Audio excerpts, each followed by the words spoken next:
The oncology nurse hands me the bell rope, her eyes warm with pride. I grip the smooth metal, still cold from the last survivor who rang it. One pull, and the chime echoes through the hallway, clear, bright, triumphant. I'm officially cancer-free. 6 months of treatment, 14 rounds of chemo, endless nights wondering if I'd see next year. And I made it.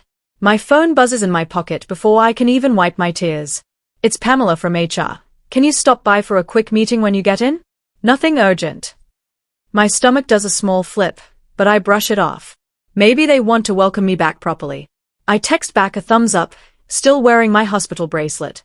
The plastic digs into my wrist as I type. I should feel pure joy right now, but something about that message feels off. I walk into the office still wearing my hospital bracelet. Victor, my boss, won't look me in the eye. He's shuffling papers on the conference table, adjusting his tie, checking his watch, anything but meeting my gaze. Finally, he clears his throat. We've had to make some difficult decisions during your absence, he says, voice flat and rehearsed. Due to restructuring, your position has been eliminated. The words hit like a second diagnosis. I open my mouth, but nothing comes out. He keeps going, filling the silence with corporate jargon about market shifts and operational efficiency. Then he slides a paper across the table. We can offer you a junior role, half your current salary, no direct client contact. It's the best we can do. I stare at the offer letter, my vision blurring. Half pay. No clients. Basically, an assistant position after 8 years of leading campaigns. He adds, we need people who are fully committed. I look around the conference room, searching for allies. Pamela from HR stares at her notepad. Victor examines his cuticles. In the corner, Danielle, who I mentored for 3 years, pretends to check her phone. No one speaks. No one defends me. The silence feels heavier than the hospital waiting rooms I just escaped. Someone, I think it's Pamela, slides a tissue box across the table like I'm already crying. Like this is a done deal. Like I'm already gone. My hands shake as I reach for my bag, and that's when it clicks, the careful wording, the coordinated avoidance, the prepared paperwork. This wasn't a sudden decision. This was planned. They'd been preparing my exit while I was fighting for my life. I realized this was planned. Back at my desk, I try to focus on clearing emails. But the whispers start almost immediately. They are not even subtle about it. Damaged goods, someone mutters near the coffee station. Liability, another voice adds from behind a cubicle wall. She won't last 6 months. I pretend not to hear, but each word lands like a small cut. By noon, 3 clients have requested someone else for their accounts. My calendar, which was packed before my leave, suddenly shows nothing but white space. Meetings I'd scheduled months ago have been reassigned. Projects I'd built from scratch now have Danielle's name attached. I refresh my screen twice, hoping it's a glitch. It isn't. My entire portfolio, 8 years of relationships and work, has been wiped clean overnight. My calendar is wiped clean. 2 days later, I have a follow-up oncology appointment, routine blood work to confirm remission is holding. I tell Victor I'll be gone for 2 hours. He barely acknowledges me. When I return, the office feels different. There's an energy, a buzz of excitement that stops when I walk in. I check my email and freeze. My biggest pitch, a campaign concept I'd been developing for months before my diagnosis, has been presented to the client. Without me. The email chain is extensive. Strategy breakdowns, creative mock-ups, budget projections. All my work. All my ideas. But my name appears nowhere. Just Victor's signature at the bottom, taking credit for the team's innovative approach. My hands tremble as I scroll through the thread. My boss takes credit in an email. The campaign is announced company-wide the next morning.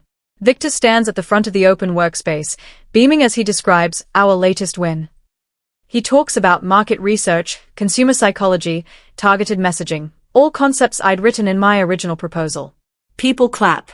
Someone brings donuts to celebrate. My name isn't mentioned once.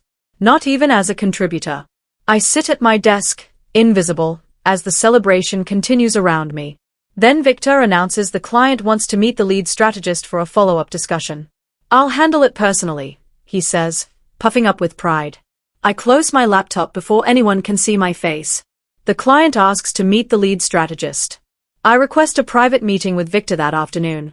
He makes me wait 30 minutes, then finally waves me into his office with obvious irritation. I lay out the evidence calmly. My original proposal, dated and saved, with detailed notes that clearly predate the version he presented. He doesn't even flinch. Team collaboration means shared ownership, he says smoothly, leaning back in his chair. Besides, you were on medical leave. We had to move forward without you. I push back, citing company policy on intellectual property and attribution. His expression hardens. He leans forward, voice dropping low. Listen carefully. If you want to keep what you still have here, I'd suggest staying quiet. Don't make this difficult. The threat hangs in the air between us. That night, I clear my desk. My apartment feels smaller than I remember. Medical bills cover the kitchen table, co-pays, scans, medications, follow-up appointments. My savings account shows a number that makes my chest tight. I pull up my laptop and start browsing job boards, but my mind keeps spinning.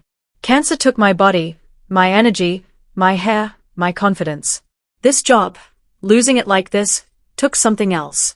My dignity, my sense of fairness, my belief that hard work mattered. I sit in the dark for a long time, too tired to cry. Around midnight, I open my laptop anyway. I'm not even sure what I'm looking for, just something to stop the spiraling thoughts. Then I see it, business registration forms for freelance agencies. My cursor hovers over the link. I open my laptop anyway. I register the agency on a Tuesday morning, sitting at my kitchen table in pajamas. The name is simple, just my first and last name, clean and professional. No flashy tagline, no grand promises. Just me, my skills, and a desperate hope that someone out there might still value what I can do. The registration fee drains another chunk from my savings, but I click submit anyway. I spend the afternoon building a basic website, portfolio samples, service offerings, contact form. It's bare bones, almost embarrassing compared to the polished agencies I used to compete against. But it exists. It's mine. Around 4 p.m., an unfamiliar number calls. My heart jumps. I almost don't answer, sure it's a spam call. But something makes me pick up. An unfamiliar number calls. The voice on the line is clipped, professional, and furious. It's Miranda Chen. No, I can't use Chen. It's Miranda Foster, the client from my stolen pitch. I'm calling about the campaign your former employer delivered, she says, not bothering with pleasantries. It's a disaster. I sit up straighter, gripping the phone. She continues, words tumbling out in frustration. The messaging completely missed the target demographic, the creative execution felt generic and soulless, engagement metrics tanked within the first week. It's like whoever made this didn't understand our brand at all, she says. There's a long pause. Then she asks the question that changes everything. I found your name in some early email threads. What would you have done differently? My mouth goes dry. I could badmouth Victor, expose exactly what happened. But I don't. They ask what I would have done differently. Instead of trashing my old company, I send Miranda my original proposal, the complete version, with timestamps, detailed strategy notes, and consumer research Victor never bothered to include. I attached drafts showing the evolution of ideas, proving the depth of thought behind each decision. Within an hour, she calls back. This is what we wanted. This is what we thought we were getting. Her voice is quieter now, almost sad.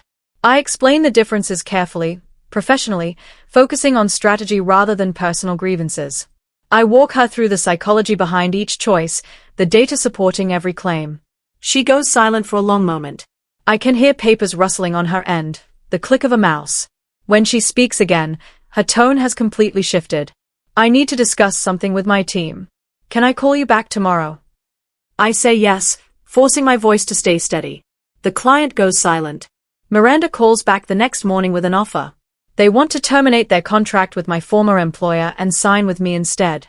The project scope is smaller than the original pitch. They are cautious, testing the waters, but it's real work. Paid work. I negotiate terms carefully, making sure everything is clear and documented. No surprises, no hidden expectations. We sign the contract digitally that afternoon. There's no press release, no announcement, no celebration. Just a quiet agreement between two professionals who both got burned. I sit at my kitchen table, staring at the signed PDF, barely believing it's real. The payment terms show a deposit hitting my account within 5 business days. It's not enough to solve all my problems, But it's a start. Then Miranda adds one more thing before hanging up. If this goes well, I know others who might be interested. They ask if I can handle more. The first project goes better than I dared hope. Miranda's team is responsive, trusting, collaborative. Everything my old workplace wasn't. We finish ahead of schedule, and the results speak for themselves. Engagement up 43%, conversion rates exceeding projections. Miranda sends a testimonial without me even asking. Then the referrals start. One of her colleagues reaches out, then another. Within 6 weeks, I hire my first freelancer, a copywriter I used to work with who'd also grown tired of corporate toxicity. Then a designer. Then a data analyst. We work remotely, keep overhead low, and focus on delivering real value instead of impressive presentations. It's scrappy and stressful, but it's working. Late one evening, my phone buzzes with a LinkedIn message. I glance at the name and freeze. It's Bailey, someone from my old firm. Someone from my old firm reaches out. Bailey's message is careful, almost coded. Can we talk off the record? We meet at a coffee shop far from the office. She looks exhausted, dark circles under her eyes that I recognize from my own mirror. It's gotten bad, she says quietly, stirring her latte without drinking it. She describes a workplace transformed by fear, impossible deadlines, constant criticism, people turning on each other to survive. Victor's been erratic since losing the Miranda account, taking it out on everyone. 3 people have quit in the past month, Bailey continues. The rest of us are just trapped. She looks up at me with desperate eyes. I heard you started something. I know I don't have the right to ask, but... She trails off. I see myself in her, that moment of deciding between security and dignity. She wants to join me. I move out of my apartment workspace into a small shared office space. It's nothing fancy, just 4 desks, decent Wi-Fi, and a coffee maker that works most of the time. But it feels legitimate. Professional. Real. I bring Bailey on, then 2 others who reach out through quiet back channels.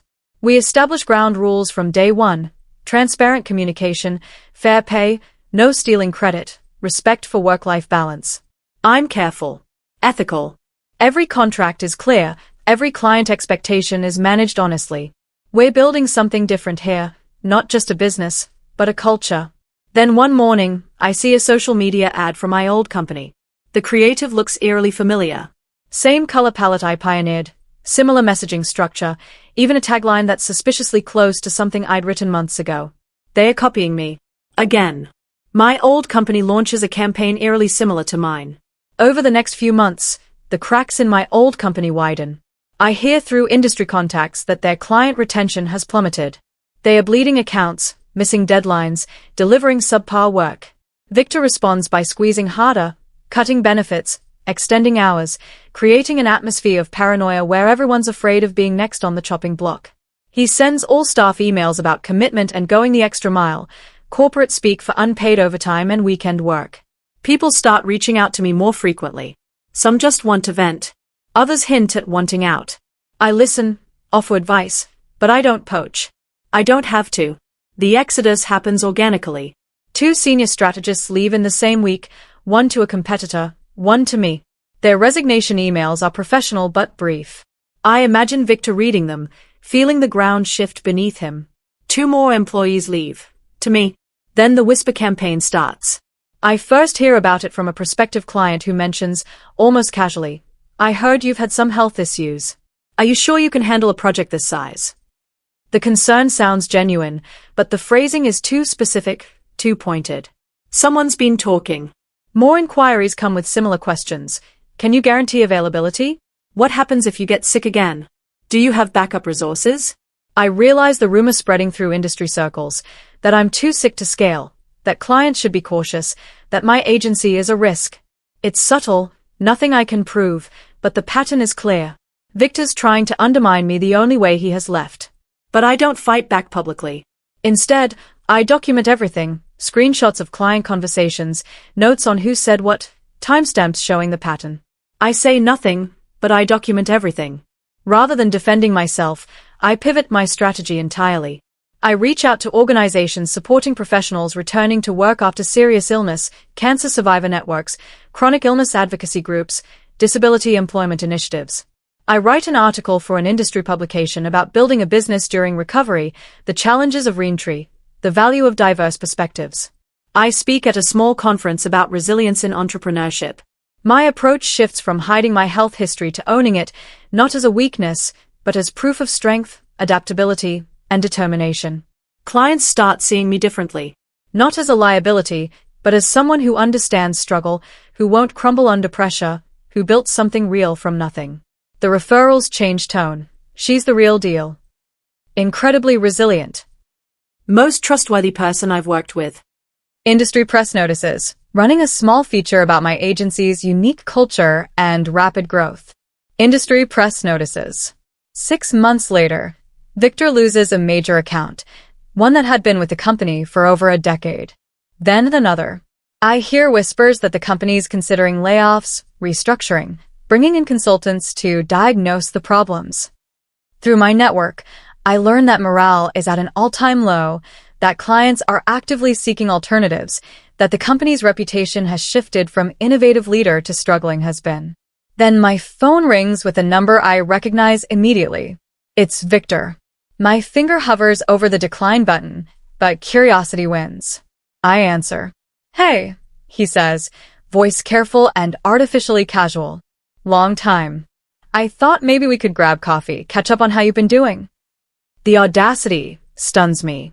After everything, the stolen work, the threats, the smear campaign, he wants to catch up. I realize instantly what this is, reconnaissance. He wants to know my client list, my strategies, anything he can use. He reaches out to catch up. I keep my response brief and professional. I appreciate the offer, but I'm completely booked right now. Maybe another time. I can hear the frustration in his silence. He tries again, pivoting to flattery. I always knew you were talented. We should really explore working together again, maybe on a contract basis. I cut him off gently, but firmly. I'm focusing on my current commitments. I'm sure you understand. We exchange a few more empty pleasantries before I end the call. I don't gloat, don't rub anything in his face. I'm just too busy for his games. That evening, I see the news alert on my phone. My old company has announced significant layoffs, 30% of staff, effective immediately. The press release uses phrases like strategic realignment and operational efficiency, but everyone in the industry knows what it really means. They're hemorrhaging money and desperately trying to survive. Their layoffs hit the news. The decline accelerates faster than I expected. Within 3 months, lawsuits start surfacing, former employees filing complaints about hostile work environment, unpaid overtime, discrimination. Vendors are going public about unpaid invoices. A particularly damning expose in a trade publication details the company's internal dysfunction, featuring anonymous interviews with former staff who describe a culture of fear and exploitation. I read the article with mixed feelings. There's no satisfaction in watching people suffer, even people who hurt me. Good employees, people who had nothing to do with my firing, are losing their jobs, struggling to find new positions in a tough market. But I also can't ignore the pattern. This wasn't just bad luck or market forces. This was the inevitable result of toxic leadership, of valuing ego over ethics, of burning people who dared to be human. Then I see the notice. The company is filing for restructuring. The office goes dark. The commercial real estate listing appears in my inbox almost by accident. I'm on a mailing list for local business news. The address makes me stop scrolling. It's my old office building. They're auctioning off everything. The lease, the furniture, the equipment, even the brand assets and client lists. The auction is scheduled for 3 weeks out, open to qualified bidders only. I stare at the listing for a long time, mind racing through possibilities. Do I want this? The building holds painful memories. The conference room where I was fired, the desk where I sat invisible, the hallways where people whispered about my damaged goods status. But it's also prime real estate in a great location, and the assets could legitimately help my growing agency. I make a decision that surprises even me. I'm going to bid. I register anonymously through my attorney, using my agency's legal name rather than anything personally identifying. I attend anonymously. The auction is held in a hotel conference room, surprisingly well attended despite the company's fall from grace. I sit in the back row, wearing sunglasses and a baseball cap. Probably overkill, but I don't want to be recognized. The auctioneer runs through the assets quickly. Furniture lots, computer equipment, software licenses.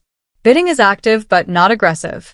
Then we get to the main prize, the office lease, client contracts, and brand trademarks. The room perks up. Bidding starts at a reasonable number and climbs steadily. I wait, watching the pattern, trying to read the other bidders. When it seems to be down to 2 competitors, I raise my paddle. The bidding continues for another few rounds, but I stay calm, incrementally increasing my offers. Finally, the others drop out.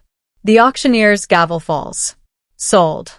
The room doesn't realize who I am until I approach the signing table and remove my sunglasses. My former boss walks in late. Victor enters through the back door, clearly having missed most of the auction. He's carrying coffee, looking distracted and diminished, a far cry from the confident executive who once controlled my career. He glances toward the front, trying to figure out what he's missed. Then his eyes land on me at the signing table. I watch the recognition hit him in stages: confusion, disbelief, and finally, devastated comprehension. He approaches slowly, like he's hoping he's wrong about what he's seeing. "You," he says, voice barely above a whisper. I finish signing the paperwork before looking up. "Hello, Victor." He tries to laugh it off, that same corporate charm he's always relied on. "Wow, guess you really bounced back, huh? That's great. Really great." The words sound hollow, desperate. I meet his eyes, my voice quiet but clear. "You fired me the day I beat cancer." He has nothing to say. The transformation takes 4 months. I convert the main floor into a non-profit workspace, a career re-entry program specifically for professionals recovering from serious illness. Free resume workshops, interview coaching, networking events, mental health support. The second floor becomes my agency's new headquarters, expanded and redesigned with the input of every team member. We install better lighting, ergonomic furniture, a proper break room. We create a space that feels safe. The sign goes up on a Tuesday morning, bright and clean against the brick facade, my agency's name, and below it, Career Recovery Center. I stand across the street, watching the installation crew secure the final bolts. Victor and his backers thought cancer had ended my story, that I'd fade away quietly, too damaged to matter. Getting fired proved them wrong. It forced me to build something better than I ever could have created inside their broken system. Owning this building isn't revenge. It's proof. Proof that dignity matters more than security. That quiet competence outlasts loud ego. That the people they discard often become the ones who redefine the game. I take one last look at the sign and head inside. There's work to do.